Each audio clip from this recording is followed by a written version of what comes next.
So this is Alexander with Climbing Mountains Media YouTube channel. We're on our segment, Contractor Horror Stories. We have a guest with us, and she has a contractor horror story.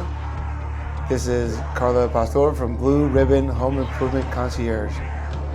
Please let us know your horror story. So back in 2008, my ex-husband and I found each other without jobs. And so I get this wonderful idea to start a handyman service. And we provide all services, right? Like we do everything. So one day we get a call from a hair salon. Their water heater was leaking, and it wasn't leaking, it was flooding the whole salon. So here we go, right? Yes, we know how to do this. And so we get in the car and we go to Home Depot, and my ex-husband goes to someone working in the plumbing section and explains to him what the situation is and how can he fix it. And so this guy that works at Home Depot gives them a quick rundown on soldering and whatnot. So we get everything we need. We rush back to the hair salon, and there's water, like a river of water now coming out of this place. So we knew enough to let all the other tenants, it was a small shopping center, but we knew to let them know we were going to be shutting off the water because we were going to have to do some plumbing work. It was a very small closet. And the only thing we had for, applying height was this metal chair that we would squeeze in between the water heater and the storage shelf.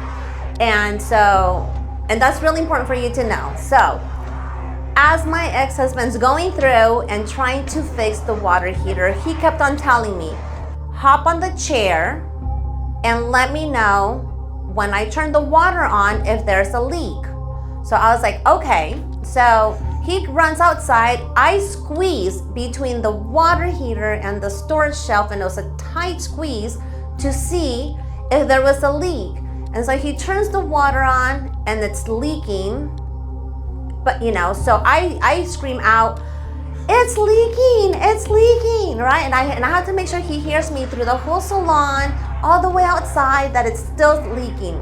So he shuts the water off, goes back in, does something, runs back out. I hop on that chair, and sure enough, it's leaking again. So I start screaming again. That went on for about 4 hours.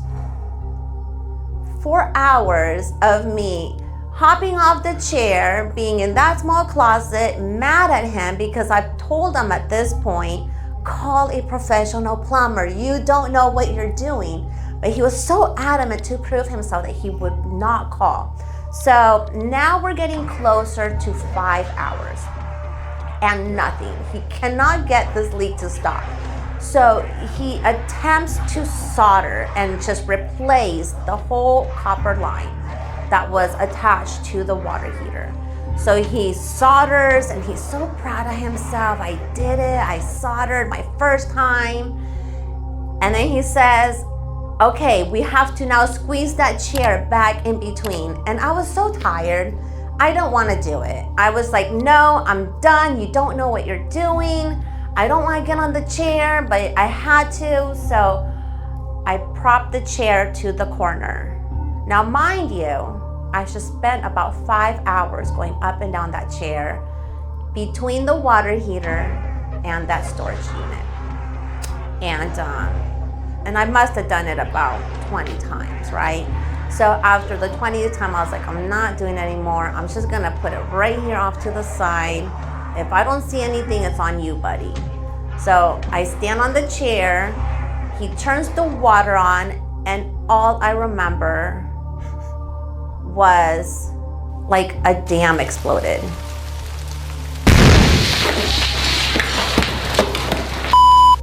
And there was water everywhere. We created a bigger flood in that salon than there was when we first got there. But all I remember was just like, right? Like, what is happening? I wanted to scream. There's water gushing out, but I couldn't because in my mind, I'm just seeing all this water shooting out, shooting out, shooting out. And I'm thinking, how is this possible? How is all this water shooting out? And then I realized the whole connection that he put together was no longer there. It was embedded in the wall across from where it was originally soldered into, right? So now I'm freaking out because I'm thinking, I was standing there like more than 20 times every single time.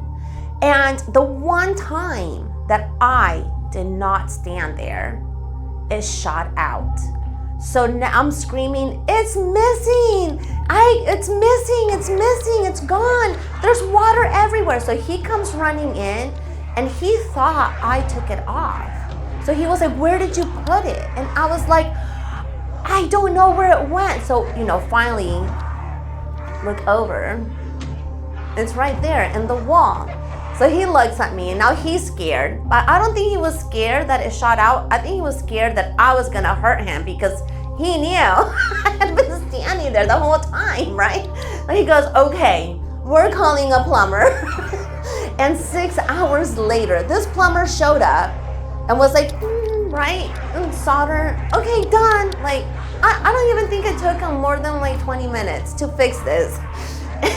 We got stuck like hours drying that place up and putting ventilation, which now is a professional water damage restoration technician. I know we should have done more, but we spent so many hours drying up that place and getting it all cleaned up.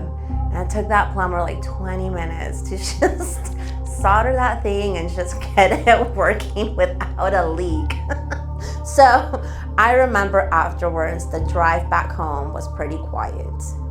And we realized that if you don't know it, don't try it, at least not on your first time at a job site. It's just practice until you learn it and then go out and do it with a customer. Luckily for us, the people at the salon were very understanding and patient and had no clue what to do when it came to plumbing. So they had no clue that we had no clue.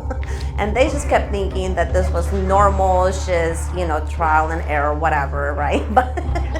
But most definitely, we were so lucky that they were very understanding of the whole situation. We had to pay for the plumber, so we made no profit on this. And it was a lesson learned.